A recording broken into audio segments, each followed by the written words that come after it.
nós vamos falar sobre o estatuto social da sua organização da sociedade civil, da sua associação, da sua fundação, e de um item muito específico dentro dele, que geralmente está nos primeiros artigos, geralmente é o artigo 2º ou 3º, que são as finalidades da sua instituição, que é muitas vezes negligenciado. Então, para você que já tem uma associação, uma organização da sociedade civil, uma ONG, uma associação pequena que está começando agora, ou que já tem a sua atividade, ou que está começando a gerar sustentabilidade, ou para você que queira montar uma associação, queira criar uma associação com amigos, com outras pessoas, a gente vai falar hoje aqui sobre o estatuto social da sua organização. Dentro do estatuto vão estar todas as regras dos associados, como entrar, como sair, como que a diretoria é montada, como que a organização capta recurso, como que ela gasta o seu recurso, todas essas regras vão estar lá dentro do estatuto. Então o estatuto é a norma legal principal de uma organização da sociedade civil. Mas tem um item dentro dela que geralmente está no começo do estatuto, que são as finalidades da instituição. E esse artigo é muitas vezes negligenciado, pouco desenvolvido e prevê pouquíssimas coisas, né? Então aí na hora da sua organização for buscar um projeto por leis de incentivo, vai começar a dar problema, porque hoje a maioria das leis de incentivo exigem um CNAE, que é a atividade principal ou secundária que a sua organização foi registrada lá na Receita Federal exerce.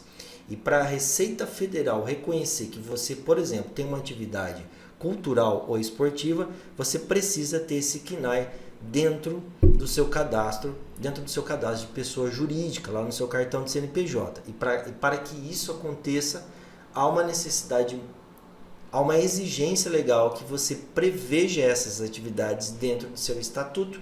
E onde você vai prever tudo isso? No artigo 2 ou 3, que são as finalidades da sua instituição. Eu sempre encarei esse artigo, as finalidades da instituição, não somente com o que a associação vai realizar o seu escopo principal, mas as finalidades ela tem que definir mais coisas, ela tem que definir, além disso tudo, a missão da sua organização, qual que é a visão da sua organização, tem que estar tudo aí dentro, cara, tudo aí dentro. E eu vou te dar um caminho bem fácil de você pensar nisso, abordando 3 itens. Vamos lá comigo. Eu sempre divido as finalidades em 3 quesitos. Então, dentro das finalidades, você tem que definir qual é o seu público, qual é a sua causa e quais são as suas atividades, os seus serviços, a sua oferta.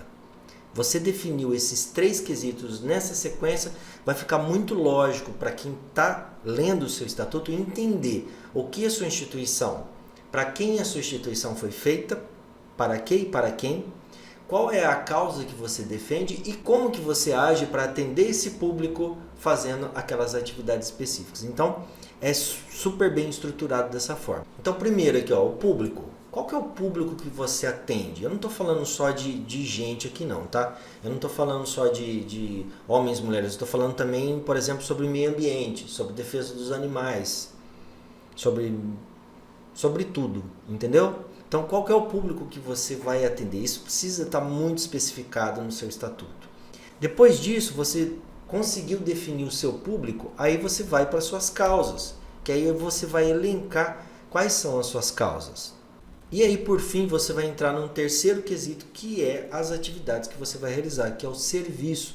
E aí, tudo que você colocou de causa tem que estar lançado aqui embaixo, porque é por aqui que a Receita Federal vai colocar os CNAEs e vai aprovar os CNAEs que você indicou lá para ela. Isso é o principal que você tem que estar entendendo dentro das finalidades da sua organização. E não vai ser só uma transliteração do que você quer ali no papel não, tá? Então você tenta colocar dentro das finalidades ações que você vai fazer.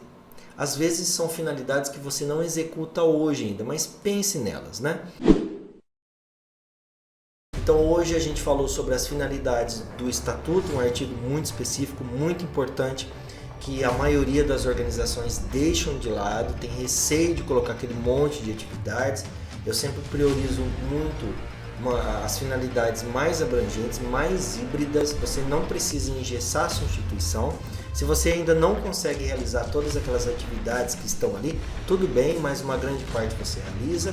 E você sempre pensar nas finalidades da instituição, pensando ela, né, escrevendo ela pensando em 3 etapas: a definição do público, a definição da sua causa e a definição da sua oferta, das suas atividades, do seu serviço. Isso é muito importante. E aí, com isso, você vai conseguir que o seu estatuto ele fique poderoso, com gatilhos abertos para qualquer momento você poder pleitear recursos de várias áreas. Então, as organizações do terceiro setor no Brasil precisam se profissionalizar mais, precisam começar a pensar em desenvolvimento institucional, precisam começar a pensar em mobilizar recursos, se preparar, se organizar. E não perde a oportunidade, se inscreve no canal, dá um curtir, porque a gente fortalece essa causa. E se caso você tenha alguma dúvida, um comentário sobre o assunto que eu falei agora, ou você quer sugerir outros assuntos, escreve aqui nos comentários que eu vou responder um a um, que eu leio um a um. Tá bom? Muito obrigado pela sua atenção. Até lá!